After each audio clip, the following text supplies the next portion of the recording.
Hello and welcome to the Sunday morning service here at the First United Spiritualist Church in Burnaby, British Columbia, Canada. My name is Raphael. I'll be your host for today. And today we have the pleasure of welcoming back Helen Van Hooft from the Netherlands. Last time she was doing a service for us was more than a year ago. And a lot have happened since. And we're so happy she's back. Big smile. Helen is a very dear person. She cares a lot about spiritualism. She founded Spiritualist Without Border, or I hope I pronounce it correctly. And it's an online community. It's been growing a lot and very popular. And she is from the UK. Originally, she trained many years, spent many weeks at the RT of Finlay, honing her skill. She works a lot with CSNU, right? And so we are very privileged to have her today. I'll let her say hi on camera before we start with a little song. Hello, everybody. Good to be here. Hi, Helen. All right, so today we're going to play a song, opening song, and then we're going to go into an opening prayer. This song is called No Man's Land from Heaven, so H-A-E-V-N. Hope you like it.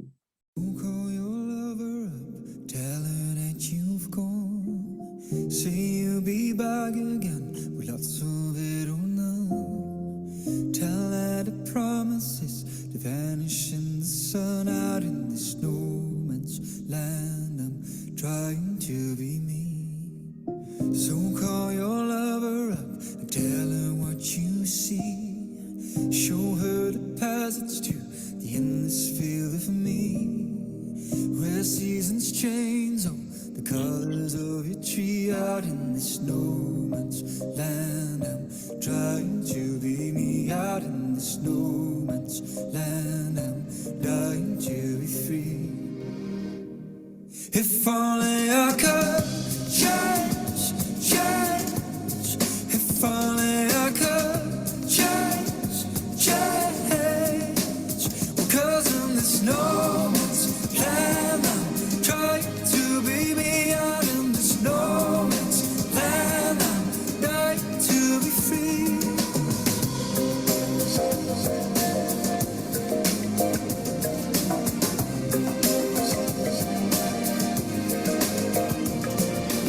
So tell your lover you've been wandering between the things you have and the longings and your dreams. Oh, how you're seeking out ways for you to leave, out in this no man's land. I'm trying to be me, out in this no man's land. I'm dying to be free.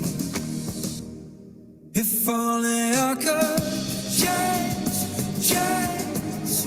If only I could change, change. Well, 'cause in this no man's land, I'm trying to be me, out in this no man's land. I'm dying to be free.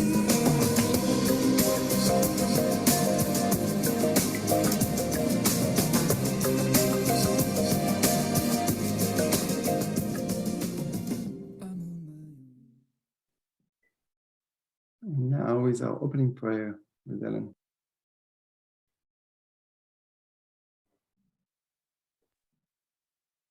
Please join me in prayer. Dear God, as we come together as like-minded individuals this morning, we come together with an openness in our hearts, a willingness to be together, a willingness to commune with you in your power and your presence and your everlasting wisdom. We ask and we know that our loved ones, our friends in the spirit world will also commune with us this morning as we go along our time here in service. We are reminded that spirit are only ever a thought away, and we are reminded that we are all connected to one another in love and in the brotherhood of man. And we leave this service in your capable trust. Amen. Amen. Thank you, Amen. That was beautiful. So here at the First United Spiritualist Church, we value the 7 principles of spiritualism. And they are the Fatherhood of God, followed by the Brotherhood of Man, Communion of Spirit, and the Ministry of Angel. We believe in the continuous existence of the human soul, in personal responsibility, in compensation and retribution for all deals done on earth and in the afterlife, and that eternal progress is open to every human soul.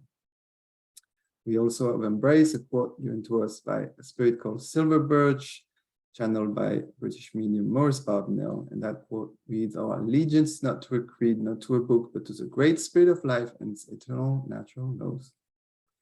So with this, I send all my love, light, and appreciation to Helen. I hope you join me in welcoming her. Thank you. So before I give my address to you this morning, it's my evening, so I falter over saying this morning because it just feels so alien right now. I'd like to share a passage from a book called Heart of Wisdom, Mind of Calm. And it's by Christina Feldman. The emotion of pain. Pain in our body, particularly chronic and acute pain, has an inevitable emotional impact that can be equally debilitating even. Blame, fear, self-condemnation, despair, anxiety, and terror can arise in the wake of physical illness and root themselves in our body, further hindering our capability to find healing and find ease. We can become enraged with our bodies, and we can even regard the presence of pain as a personal failing. The emotional and psychological reactions we bring to the times of illness and distress further our inclination to distance ourselves from that moment that feels too painful and terrifying for us to be present in. Our emotional reactions of fear and resistance often lodge themselves in our bodies alongside the pain, to the point at which they are almost indistinguishable. Learning to notice this distinction between pain and our reaction to it, we can begin to see that although the pain in our bodies may not be optional, some of the pain of our reactions is indeed optional. The natural desire to avoid pain is translated in our minds and hearts into turbulence and anxiety. Our sense of inner balance is swept away in the avalanche of those feelings. Even when we are fortunate that our body recovers, without mindfulness, the emotions dissociated with the illness or the pain linger much longer in our bodies and in our minds. We begin to live in a fearful way, treating every unpleasant sensation as a messenger of doom, assuming it with signals of a return of the pain or of the illness. Damage we do to ourselves in ignoring the impact of our emotional reaction compounds our tendency to feel anxious and afraid. There is a great art in learning to be present with pain and illness, just as it is in the moment when it arises. But with mindfulness, we can learn to make peace with pain. We can learn to be in the present just one moment at a time, and so liberate ourselves from the dread of what the next moment may bring. We can learn the kindness of acceptance rather than the harshness of denial. And reading that leads me to the desire to share with you something personal. And it something that I have become quite passionate about since I had an unexpected stroke last year. Like many of us, during our course of life, we've experienced many things that challenge us, that pain us. However, what I have learned in the many things that I have experienced during my lifetime here, that it is indeed our attitude toward the pain that shape our life in going forward. This brings to my mind a quote often attributed to the Dalai Lama, but there are other inspirational or motivational public figures that have been said to have said it. So the quote is that pain is inevitable, suffering is optional. And pain, whether that pain be physical, mental, emotional, is uncomfortable and it is agitating. Pain has the ability to drive us forward because of that. Choosing to suffer becomes comfortable because it becomes comfortable in its familiarity.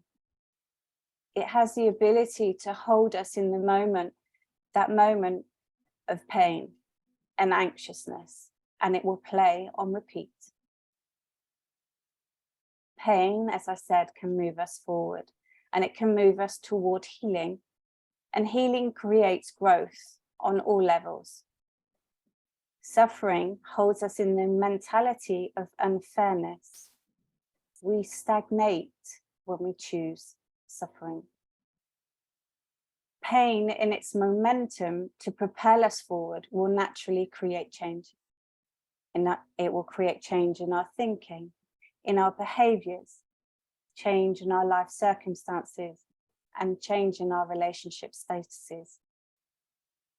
Using pain as a positive motivator, we can venture toward what is valuable within our lives. It will motivate us for an usable experience that will not only empower ourselves, but it will empower those around us, and it will empower those who seek our service.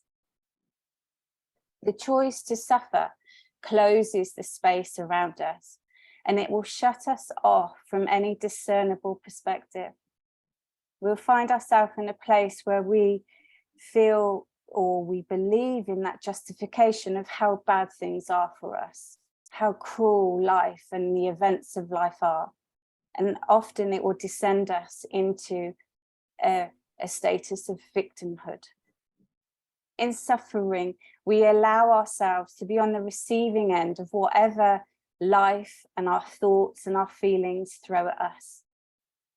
We reduce our own power of being when we choose to suffer. The circumstances we find ourselves in then become our identity. We hold ourselves in the past moments and events along with the thoughts and the feelings of that time. And in choosing to suffer, we turn ourselves against engaging with the world around us and life as it really is. Life is no more than a series of moments, a series of events and interactions, relationships for us to experience. Some of those will last longer than others. Some of those will be more advantageous than others. Some of those will be more positive than others. Some will be more enjoyable, and some will be easier than others. But that is life. Nothing more, nothing less. Life is a fleeting series of events lived on a tiny, tiny speck called Earth, in no more than a speck of sand in a huge, unmeasurable universe. We have the free will and we have the choice as to whether we enjoy that life or whether we endure it. It is not possible to eliminate suffering by eliminating pain. Our human existence, the reason for us to come here from spirit world, is to experience inevitable challenges. People we love will be injured. Those that are close to us will die. We will be sick. Friends and lovers will betray us. Pain is therefore unavoidable during our time here. Pain is the one thing that is immediately recallable by the human psyche at any given moment. This means us humans can be exceptional at willingly exposing ourselves to inordinate amount of pain whenever we choose to do so. This avoidance and the consequences of it makes us narrow our focus in life. We will develop an inflexible approach to life and the opposite opportunities it may present us. Our views become skewed and it becomes distorted to suit our suffering. We will find blame in the initial pain and we find some comfort in the chosen suffering. That comfort because that suffering is known and familiar. Our life then becomes on one that is lived within the motions of living. We find ourselves on autopilot and in that repetitive cycle. We will repeatedly function in ways to avoid facing the cause of our suffering head on, and we will become dominated by avoidance and escape rather than living a life of natural attraction. Our important life decisions will become based on how to avoid distressing personal memories rather than forward facing. Forward toward what we value deeply, what we want to achieve, and what we want to change. In languishing in our own suffering, we will lose our direction in life. We run the risk of losing sight of our goals, losing our dreams. Those dreams will disappear because we become blinded by our suffering. We lose sight of the compass headings because we become too busy on monitoring the risk of creating change, monitoring that risk of moving forward, monitoring the risk of growing, and monitoring the risk of healing. Our pathway to healing is choosing not to suffer from the pain experienced. Of course, we have to acknowledge that it is healthy to have unpleasance and thoughts arise at the time of distress and pain. I can certainly tell you, and I'm happy to share with you, that at the time of my stroke, I don't think I was particularly spiritual at all in what I had to say. But I am human after all. After a time, we must acknowledge that our thoughts and feelings about a moment in our personal history during our time here must not, does not, and should not define who and how we are. We can only do this in moving through the thoughts and the feelings and allowing them to be agitating, allowing them to be uncomfortable, motivating us toward our own growth. In processing through and reflecting on our emotions and on our thoughts, we'll find ourselves in a place of acceptance. Acceptance is the opposite to avoidance. Acceptance involves us engaging with the rich complexity of our emotions and our own reactions. And in do so, we invite a learning, and we develop a compassion for ourselves that will naturally extend to others. In accepting, we can experience our thoughts just as they are, a moment. And in that moment, they are just thoughts. We can then do the same for our feelings, and then we can do the same for our memories. We can realize that they all belong to a moment, no more, no less.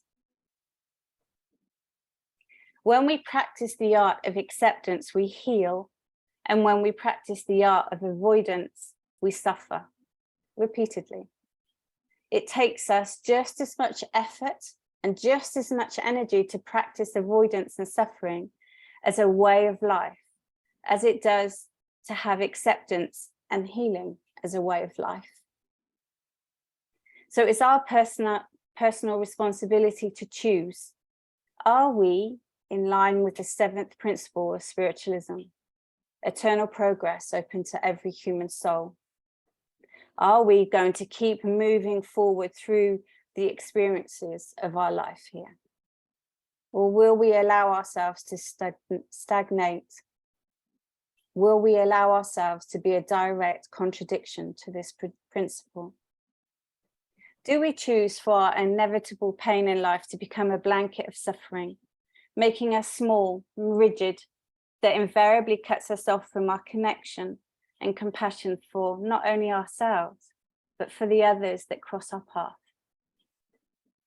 Or will we choose for the pain in our life to become our superpower, propelling us to a deeper level of understanding, compassion, and of love, not only just for ourselves, but when it is for ourselves, it will naturally radiate and encapsulate others that cross our path.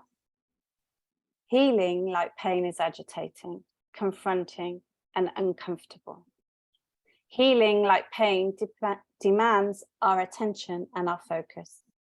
To be healthy in this world we live in, we have to heal. The word healthy even tells us that in its spelling. Let us live with the inevitability of our pain, not suffering with it. Let us all develop a superpower from pain, growing and progressing as we make our way through our life. I'll leave those thoughts with you. So much, Helen. I think we can all relate. Yeah, as a man, I learned that going towards my feelings help more than stucking them somewhere far away where I can't access them anymore. Definitely. Yeah. Thank you for that. And I'm going to go through a few announcements. We have this evening, we have an evening service at 7:30. It's going to be in person with Lynn Marie Holden. And Parnit will share this service. She's with us. Hi, Parnit. On Monday, we have our general business meeting, 7:30. And then Tuesday, healing service in person with Neville Kim Singh, 7:30 as well, 7:30. On Wednesday, a development circle with Peg Gispresh in person. On Thursday, we have a Divine Love Circle with myself and dear Ricky Avitan. She's also there. Hi, Ricky. And Saturday, we have our monthly Crystal Light Psychic Fair, which is in person from 12 p.m. to 5 p.m. Next morning service is going to be in person with Alan Holmes. The evening service is canceled. And on Monday, happy Halloween to all. So thank you so much. We'll play a second song, still from the same artist. It's called City of Light by Heaven. City Lights, sorry. City Lights by Haven. You said Helen. The way you say it is better. You don't want me singing. Honestly, you really don't. I mean Heaven, but I franchise everything. So.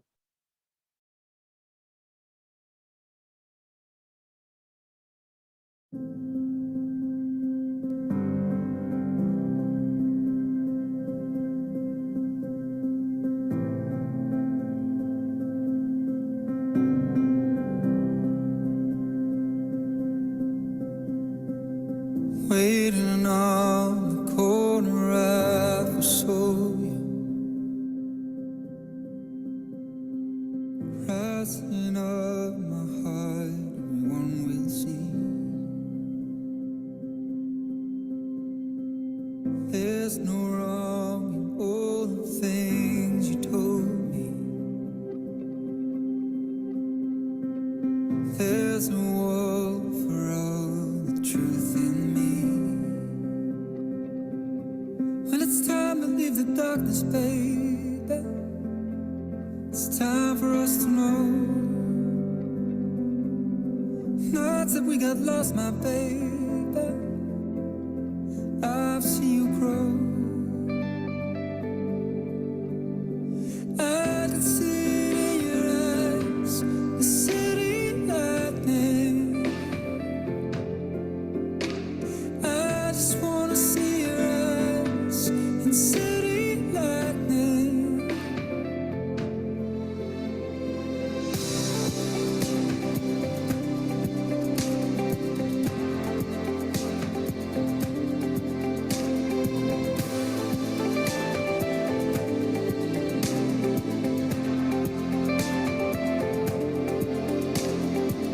There's a rising stronger than we know it.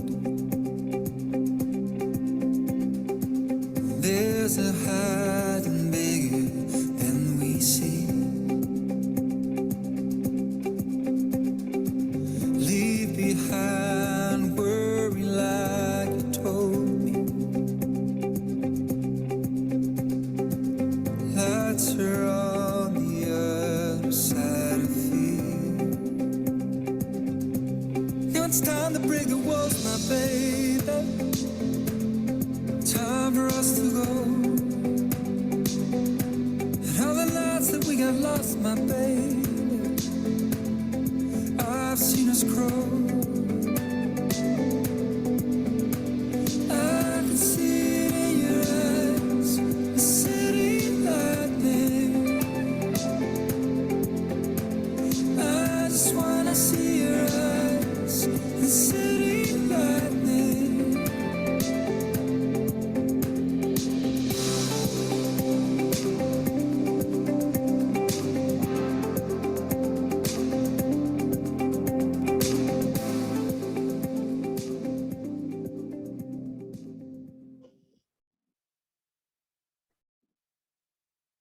Thank you for this song. We are ready for you. So, hello everybody. So we're moving now into the part of demonstrating mediumship. So how I work, I will give a series of information, evidence, and if you recognize your loved one, please put your virtual hand up, or as there's not so many screens to look at, just wave at me and